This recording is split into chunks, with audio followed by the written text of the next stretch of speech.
Hello, അരുണാചലിൽ ഒരു 10-50 പേർക്കുള്ള lunch ഉണ്ടാക്കാൻ എത്ര ടൈം വേണമെന്നറിയാമോ? ഒരു 15-20 മിനിറ്റ്. അത് തന്നെ കൂടുതലാണ് ഇവർക്ക്. അപ്പം നമുക്ക് അരുണാചൽ സ്റ്റൈലിൽ ഒരു ലഞ്ച് ഉണ്ടാക്കിയാലോ? ഈ ക്ലീൻ ചെയ്തുകൊണ്ടിരിക്കുന്ന ഇലയെല്ലാം സ്റ്റീം ചെയ്ത് കഴിക്കാനായിട്ടുള്ളതാണേ. ഇനി വഴുതനങ്ങ എല്ലാം കമ്പിയെ കുത്തി നിർത്തിയിരിക്കുന്നതും ഈ തക്കാളി കമ്പിയെ കുത്തി കിടത്തിയിരിക്കുന്നതും ഒരു ചട്നി ഉണ്ടാക്കാനായിട്ടാണ് കേട്ടോ. കിച്ചണിൽ ക്ലീൻ ചെയ്ത് വാഷ് ചെയ്തെടുത്ത ഇല ഒരു ചട്ടിയിലിട്ട് ഇത് ഡ്രൈ ബാമ്പു ആണേ, അതും ആഡ് ചെയ്ത് കൊടുത്ത് അല്പം ഉപ്പുപൊടി ചേർത്ത് നന്നായിട്ടൊന്ന് മിക്സ് ചെയ്തിട്ട് ഒരു 5 മിനിറ്റ് ആവി കയറാനായിട്ട് അടച്ചു വെക്കും.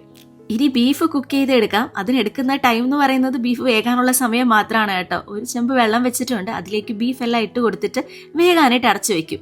അപ്പോഴത്തേക്കും 5 മിനിറ്റ് കൊണ്ട് നമ്മുടെ പത്താ സബ്ജി റെഡി ആയിട്ടുണ്ട്. അതൊരു പാത്രത്തിലേക്ക് മാറ്റി ഈ ഒരു 10 മിനിറ്റ് സമയം കൊണ്ട് നമ്മൾ ചുടാൻ വെച്ചിരുന്ന തക്കാളിയും വഴുതനയും പച്ചമുളകും ഒക്കെ റെഡി ആയിട്ടുണ്ട്. ഇനി അതെല്ലാം കൂടി ഇടിച്ച് ചേർത്ത് അല്പം ഉപ്പും മല്ലിയിലയും കൂടി ഇട്ട് കൊടുത്താൽ ഇവരുടെ ചട്നി റെഡി. ഈ സമയം കൊണ്ട് അടുക്കളയിൽ ചോറ് റെഡി ആവുന്നുണ്ട് കേട്ടോ.